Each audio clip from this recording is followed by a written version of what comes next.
5ই আগস্টের পর থেকে দেখবেন যে আপনি বিএনপির ভারপ্রাপ্ত চেয়ারম্যান জনাব তারেক রহমান উনি কি বার্তা দিচ্ছেন আমাদেরকে, দেশের মানুষের জন্য। আমাদেরকে সবসময় উনি বলছেন জনগণের পাশে থাকতে হবে, জনগণকে নিয়ে রাজনীতি করতে হবে। দায়িত্বের এবং মানবিক সমাজ বিনির্মাণ যে লক্ষ্যে আমরা কাজ করছি তারই অংশ হিসাবে একসময়ের খরস্রোতা নরসুন্দা নদী মৃতপ্রায়, মানুষের বিভিন্ন অপব্যবহারের ফলে নদী আজকে বিলীন।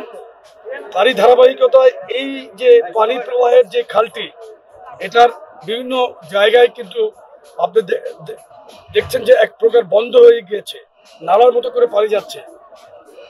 আর আমি যতদূর জানতে পেরেছি এখানে যে মেয়র ছিল পারভেজ, সে নিজেই এই খাল পরিষ্কার এবং সৌন্দর্য বর্ধনের জন্য যে টেন্ডার দিয়েছিল তারা কাজ না করে প্রায় বিল তুলে নিয়ে গিয়েছে। বাংলাদেশে যেটা গত 15 বছর 7 মাস ফ্যাসিস্ট আওয়ামী সরকার যে শাসন করছে, এখানে দুর্নীতি ছিল, দুর্নীতিতে নিমজ্জিত ছিল তাদের নেতা কর্মীরা।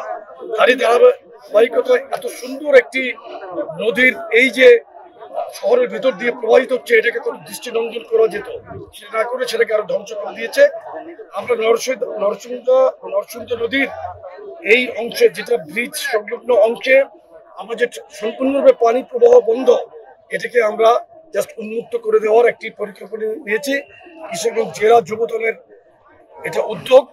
এই প্রোগ্রামটা তারা আমাদের সাথে কথা বলার পরেই আমরা এই ধরনের একটি প্রোগ্রামকে সাধুবাদ জানিয়ে এই প্রোগ্রামটিতে আমরা সম্মত হয়েছি, যেহেতু আমরা কাজ করতে চাই। এখানে আপনি দেখবেন ইনশাল্লাহ আমরা শুধু ফটো সেশন করার জন্য এখানে আসছি না। আপনি আমার অবস্থা দেখলে বুঝতে পারবেন যে আমরা কিন্তু কাজ করতে চাই। তবে আমরা কাজটা সূচনা করে কাজের ডিরেকশন দিয়ে আমরা একটু সাইডে যাব, আবার কাজ দেখতে আসবো। কারণ এরা আমার সাথে যে নেতা কর্মীরা তারা ভিড় করছে, কাজের সমস্যা হচ্ছে।